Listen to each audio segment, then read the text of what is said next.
this is a very important announcement. In May, we have a re-election campaign, and you will have the choice to choose who is going to be your councillor. Do you choose me, someone who's been your councillor for the past 4 years, or do you choose someone else? Now look, over the past 4 years we've been an incredibly good team, we've been efficient, we've been dedicated to the job, and we've done some great work together. And I want to continue being your councillor, because I think we've got a lot to do in the Hiphome and Lightcliffe ward, and a lot to achieve as well. Now, a bit about me. I'm local through and through. I live in the ward, I live on St Giles Road, and I also work in the ward as well. Now, harking back to my younger days, when I was a young kid on the block, I had a paper round at Collins News, where it's now Hiphome News in Hiphome. And I also was a tea boy at Lightcliffe tea rooms as well. And I met some absolutely great local residents, and it was that what inspired me to stand for election. I was also educated in the ward. I was educated at Hiphome, and I also, come on Dad, and I've also been a councillor, like I say, for 4 years. Now, what have we done together? Before, by the way, you'll have an opportunity to ask questions in the comments. If a question does pop up about absolutely anything at all, please do comment with questions. But first of all, I'd like to discuss what have we sorted. Well, you all know about the reported sorted campaign. Now, this is because there's many politicians nationally, in fact, that don't do what they say they're going to do. And that annoys me, it grinds my gears. So that's why I started this campaign called You Report It and I'll Sort It. I'm trying to demonstrate that together we are getting things done and we're being effective. I don't like talk. I don't like small talk. I don't like gestures. I like doing things, and that's key. So what I've sorted, well, one of the best things I've sorted throughout the past 4 years is definitely the care home monstrosity in Hiphome. Now, the reason why that sticks out in my mind is because I was contacted by probably about 30 residents, and it was a great community campaign. There was a proposal to put a massive 3-storey care home in Hiphome. It would have been a skyscraper, I called it, and it was in the news. I referenced it as a skyscraper monstrosity, and the residents worked together and we got that overturned at planning inspector level, and that demonstrates the great successes we can have when we work together. Other things, for example, we worked together to reject 174 houses at South Edge. Now, the thing about that proposal is there was loads of contamination. It's a landfill with loads of contaminated waste. But together, working together, we managed to get that rejected at planning committee. We're a great team, folks. That's what I'm trying to get across.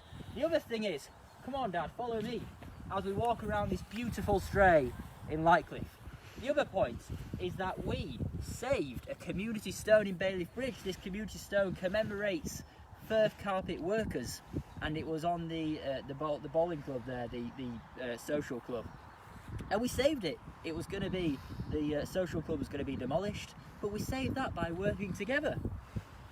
What else have we done? We've held litter picks, we've maintained the memorial park in Bailiff Bridge. I've attended residents' meetings in Bailiff Bridge. Actually, the Bailiff Bridge community, by the way, is absolutely fantastic. Let's get that out there. And people like Malcolm Silkstone, great community leaders, really add value to the community. What about Norwood Green? Well, Norwood Green also has a great community, and I've attended the residents' meetings in Norwood Green, as well as some illegal parking on Station Road. I remember one of the first things we achieved in Norwood Green was some fly tipping on private land. And by working with the community and the council, we managed to get the landowner to secure the land and remove the fly tipping. That was a huge success. What have we done in Lightcliffe? Well, in Lightcliffe, we've got new play equipment in the King George V Park. That was a great achievement. I'm also currently working on a campaign to try and save the local shop owned by Mrs. Patel. Mrs. Patel's a fantastic shop owner, and she really adds to the community. And that's my current, I'm doing a petition on that, and I want to meet with Together Housing. Come on Dad. I want to meet with Together Housing so then we can save the local shop. But look, what am I currently sorting? Well, There's a proposal for 106 houses, 80 apartments, a supermarket, industrial units and a care home at Crossley and Hipperholme. I've objected at the local plan.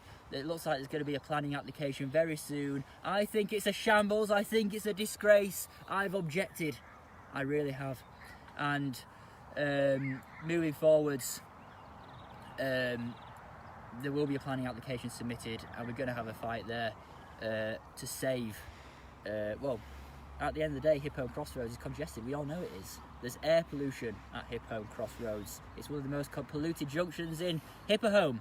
I think it's terrible that we're on about putting this proposal there. It should remain as full employment use. We need jobs, and there's already a precedent there for full employment use.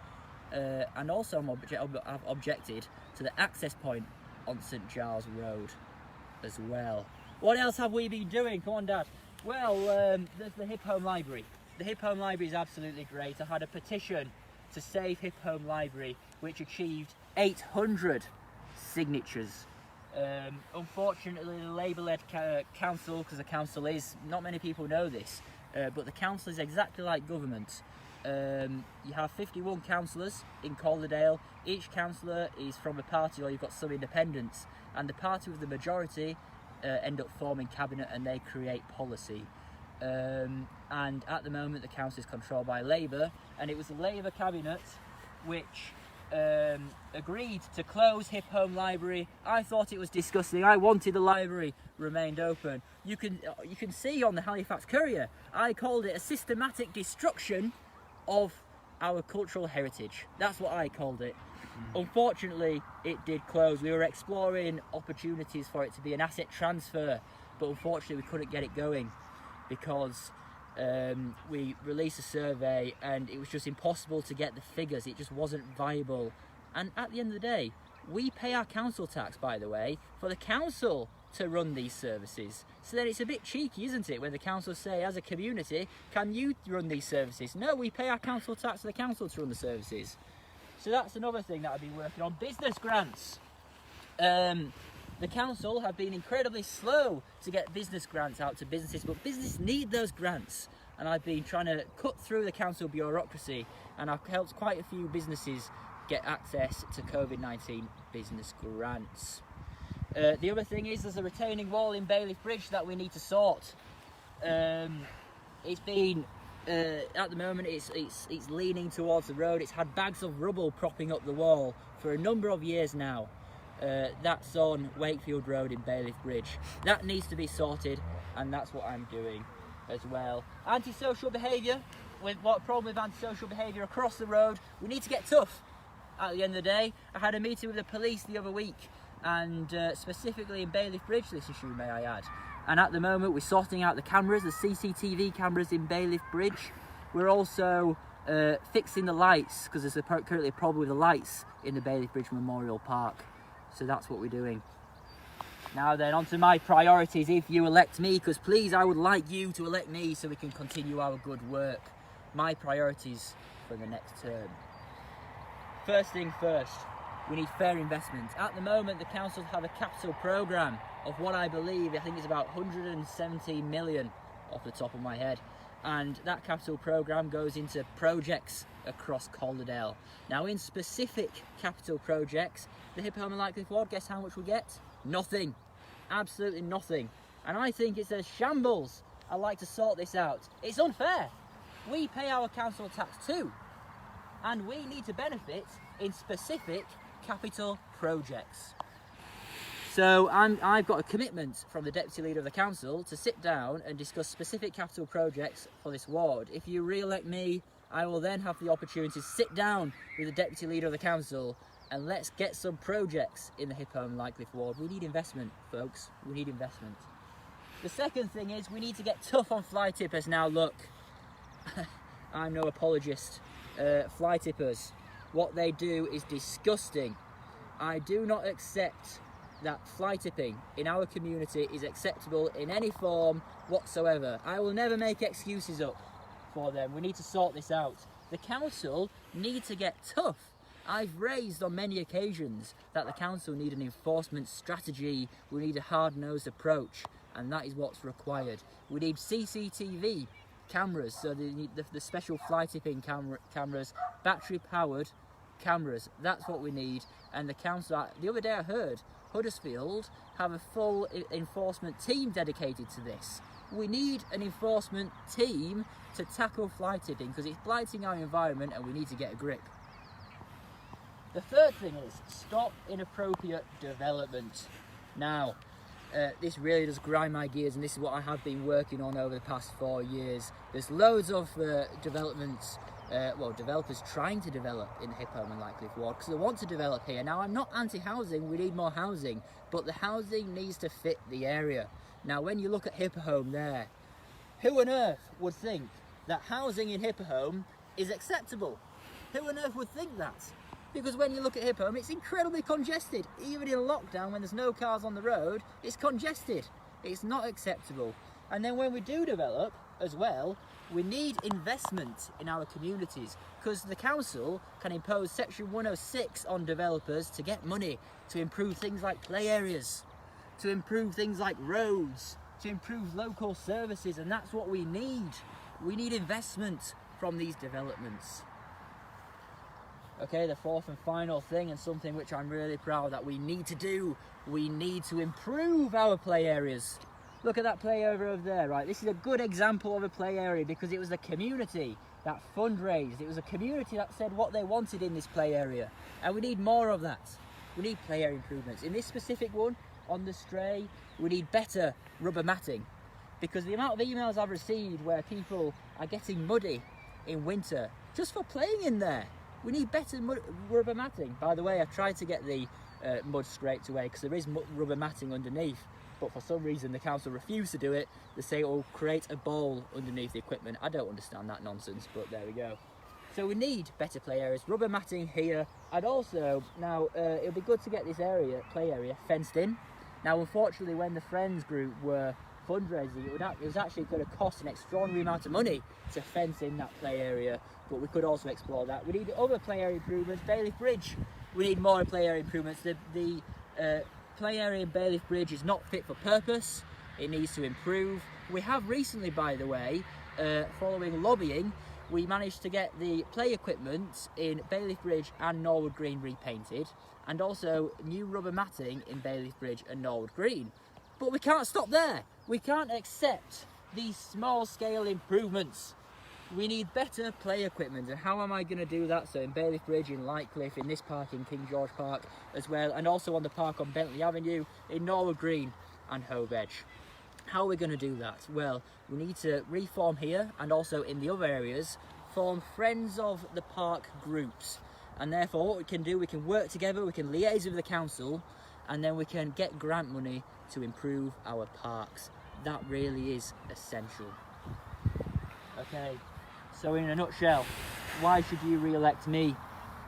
Because I think I've proven that I'm a good voice for the Hippome and Lightcliffe Ward. I try my best. Even when I can't do something, I'll get back to you and I'll try my best for you. Hippome and Lightcliffe Ward needs a strong councillor, someone who's not afraid to criticise the council when they've got it wrong. Someone who's not afraid to stand up to developers and tell them, you ain't going to develop here. Someone who's got a track record of success. Because that's what I think by working together, we've got. And someone who you can ultimately rely on. Someone who's local, someone who's accountable to you, and someone who's transparent. So that's me. So moving forward, there's an election, like I say. The polling day is on the 6th of May. 6th of May, Thursday. You can vote then. There's also postal votes landing next week. The landing, they're being sent out by the council on Monday. Now, I've produced loads of literature for you guys because I know you love reading literature. I've produced that leaflet so far, produced that leaflet, and we've also got some other stuff going out as well. Please do give these pieces of literature a read. And then email me, phone me, ask me questions. I'm contactable.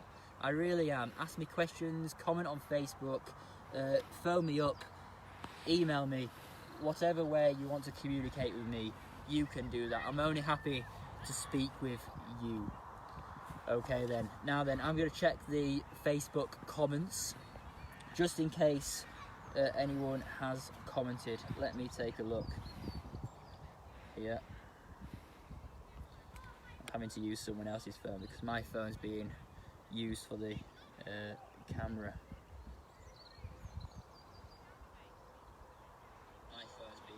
Let me just turn that down.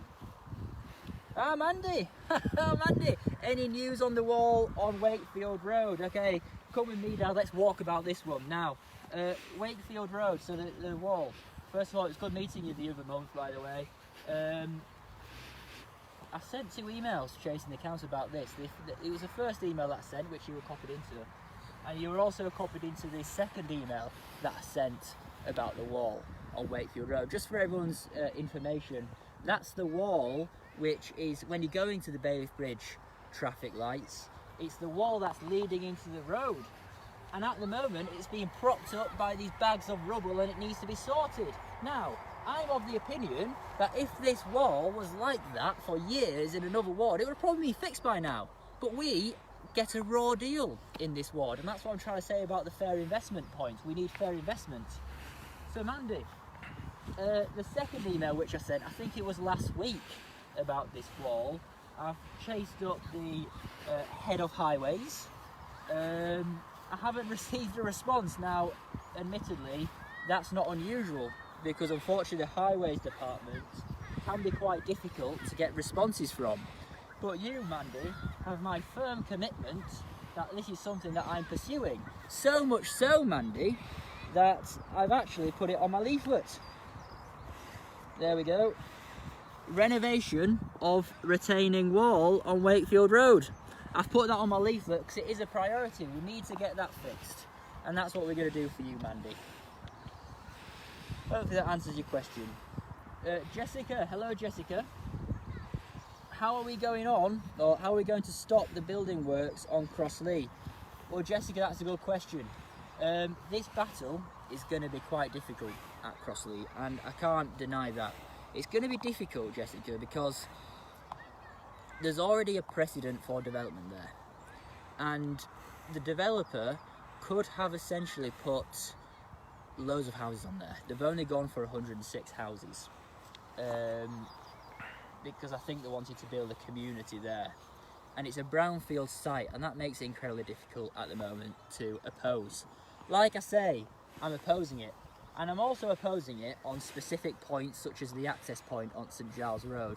We can't, because the access point on St Giles Road links St Giles Road to Brighouse Road.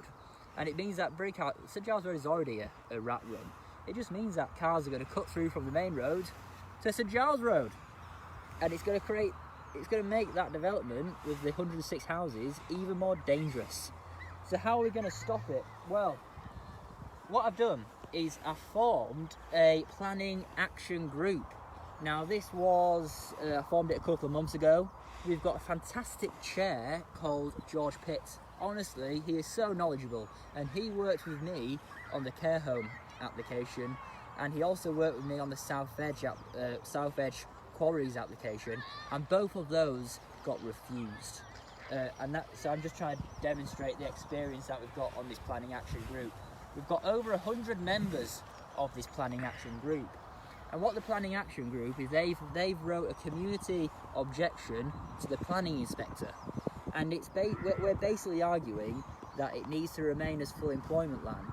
And our argument is because there's proposals to develop an employment allocation on, I think it might be Greenbelt land in Rastrick, and we're saying, one sec, we've got a prime employment site here in Hipholm that we want developed. So why are you developing on green land in Rastrick when you can come develop here in Hipholm employment use? That's what we're arguing. It's a pretty strong argument, in my opinion. But like I say, it is going to be a difficult fight, because at the moment the policy that planning applications is judged by, it's called the presumption, well, the whole policy is called the presumption in favour of sustainable development. And at the moment, because the council don't have a local plan, it means that councils have to permit planning applications unless there are material considerations.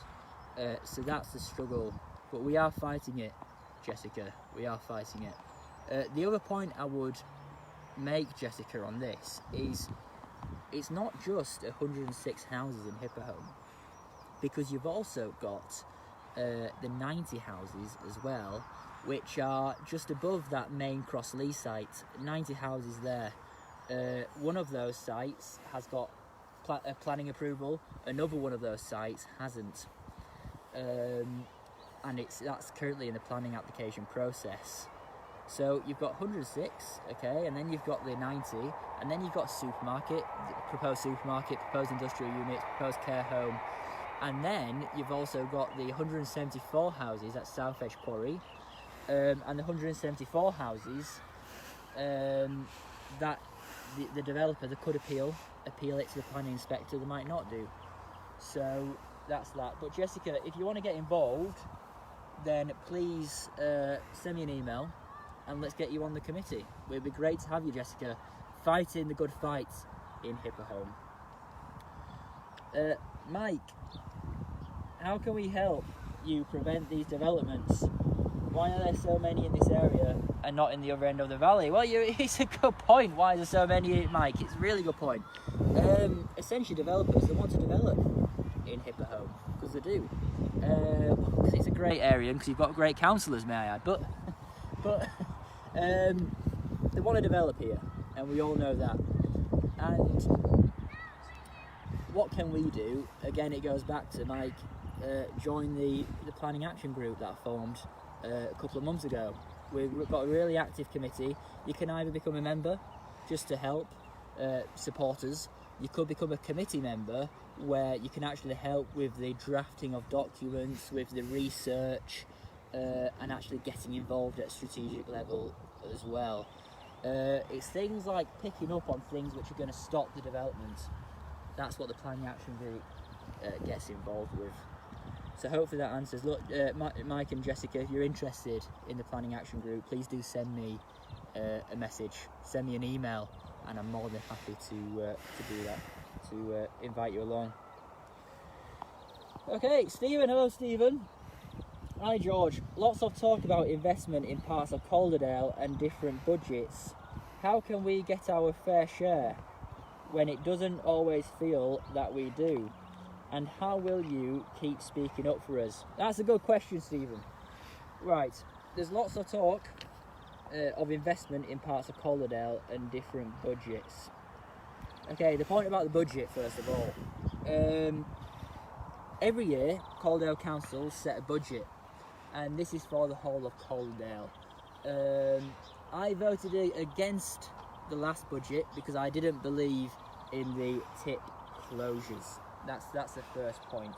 And also I was a bit aggrieved at the time, Stephen. I was a bit aggrieved because usually these budget meetings go on for about 5-6 hours. We're usually in the council chamber, this time we're on Zoom, for 5-6 hours. But unfortunately, Labour moved the item to a vote before the number of speakers had finished.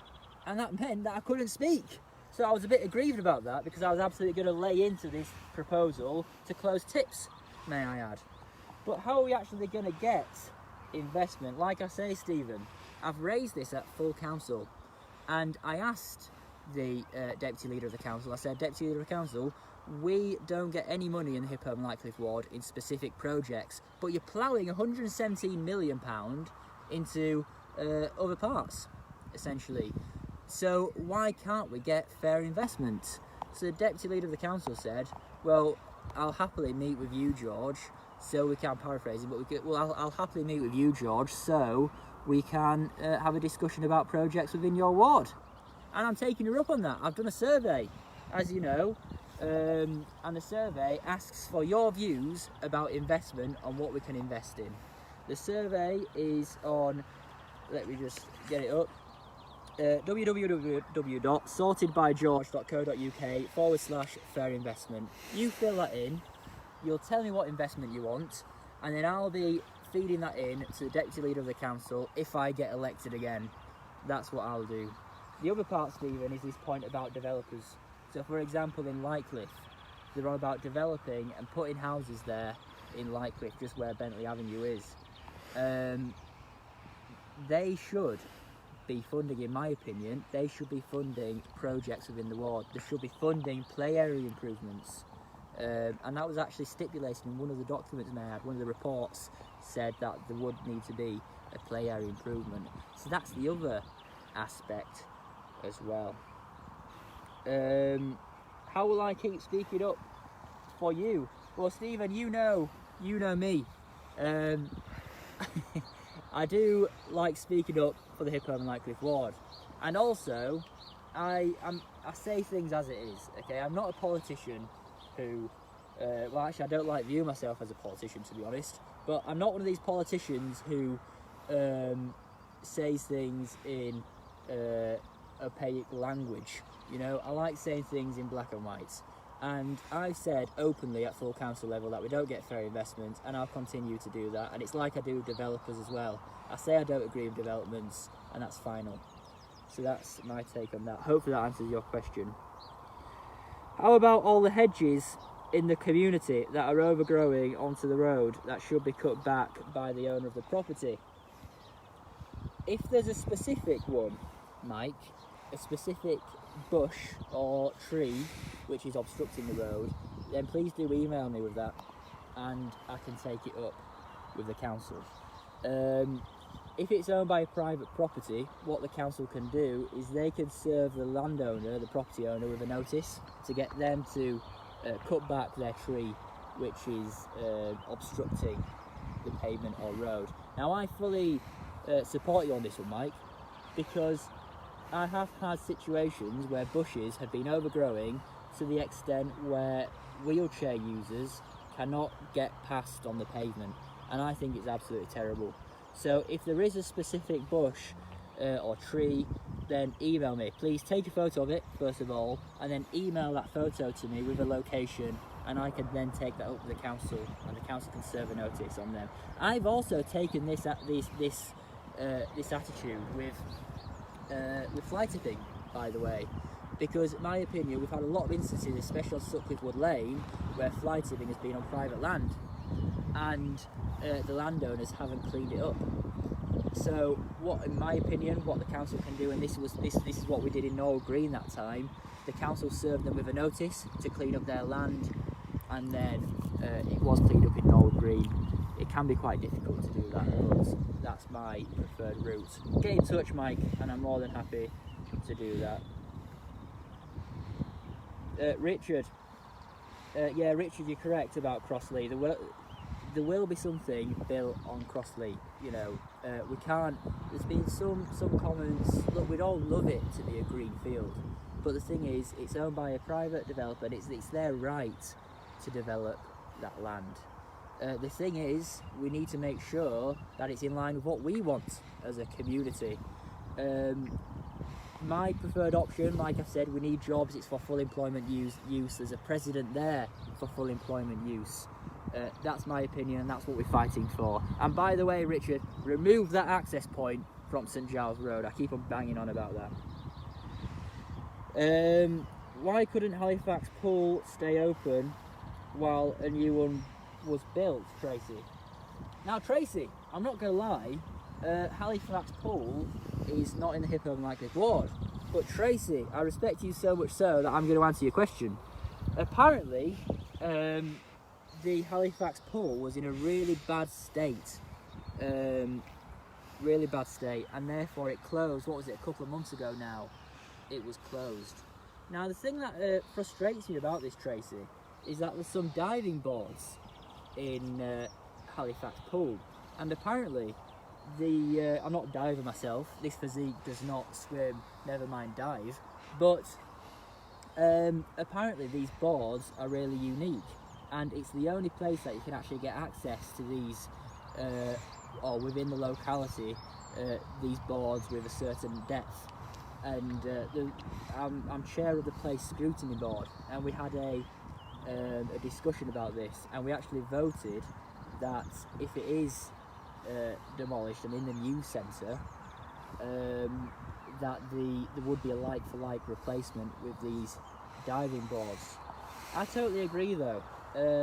Ultimately, we should have actually tried to keep it open, we should have tried to keep it open for as long as possible whilst the new one gets developed. And by the way, what I would say is that we've been talking about this new Halifax Leisure Centre for too long. It's Classic Council. It takes us too long to do stuff. Let's just get it done. Honestly, if I were leader of the council, it would have been up 5 years ago. Let's just get these things done, and then we're not waiting. The final comment I'd say to you on Tracy is that the council, in my opinion, again, don't invest in the assets.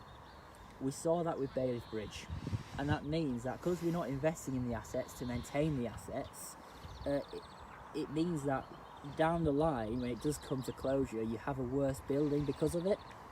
And you actually find that if we did spend a bit of money in the short term, it would keep it open in the long term. The council don't do that, and it is a real shame, if I'm honest. Hopefully that answers your question, Tracy.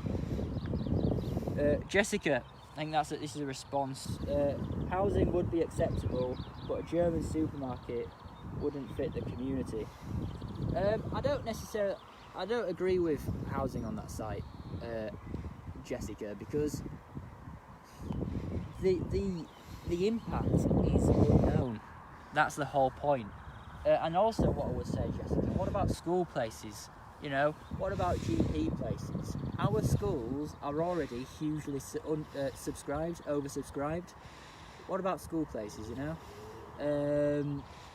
I totally agree with you on the supermarket point as well, but I think, in my opinion, it should remain as full employment use. Mike says it was going to be built opposite the pet store, I believe. I don't know. Oh, this. Yeah, there was going to be. There was a proposal back in the day, Mike, for an Aldi in Hip Home, and that didn't go anywhere. And apparently, it didn't go anywhere because of Hip Home Crossroads. And the ironic thing is, Hip Home Crossroads was so bad for an Aldi a couple of years ago that it got refused, it got rejected. Now, for some reason, Hip Home Crossroads is acceptable for a supermarket. It doesn't make sense, Mike. It really doesn't. Tracy, the recycling in Whitehall Street is awful. They come a week and miss a week with no proper feedback. What I would say about this point, Tracy, is my opinion is that the council keep on cutting the contract for the it's Suez who provide the service. They keep on cutting the Suez contract, and I wonder if it's getting to the point now where they just can't keep up. And you know my opinions, Tracy. We need better bins, by the way. We need better recycling bins that don't just let rubbish and litter blow around on a windy day. That's my opinion. What I would say, Tracy, is it was muted a year or so ago, not years ago, a couple of months ago in fact, that the Cabinet were looking at increasing recycling collections to every 2 weeks and waste collections to every 3 weeks. If you think it's bad now, Tracy, imagine that. You've got my commitment, Tracy, that if that proposal comes back, it didn't end up coming to council in the end, but if it does come to council, as was muted a couple of months ago, I will definitely 100% vote against that. You've got my commitment there, Tracy. Mike, where is this access point on St Giles Road? The access point, Mike, is it's, say if we're on the Stray, we're coming up St Giles Road from this way, you've got the horses stables on the left, and then the road bears left just as it starts to go down. The access point is on the right there. One of the reasons why I'm concerned about this access point, Mike, is because there's actually a listed building there, and there would be an access point right next to a listed building. The other reason, Mike, is just because genuinely I think it's a terrible place for an access point. St Giles Road is already dangerous, and we'd just be making it more dangerous. I think it's shocking. Right, I think that's all the comments done. So if there's not anything else, I'm going to go get some dinner. But look, thank you so much to everyone for joining this session. This will stay up, so you can refer people to it, you can comment, you can like, you can share, do whatever you want. But please, re-elect me. Use your postal vote to re-elect me. Re-elect me on the 6th of May. I think we've got some strong priorities if you re-elect me, and I really want to see them and progress them as well. So thank you so much for tuning in. Message me, email me, contact me, and let's do this. Vote George Robinson. Thank you.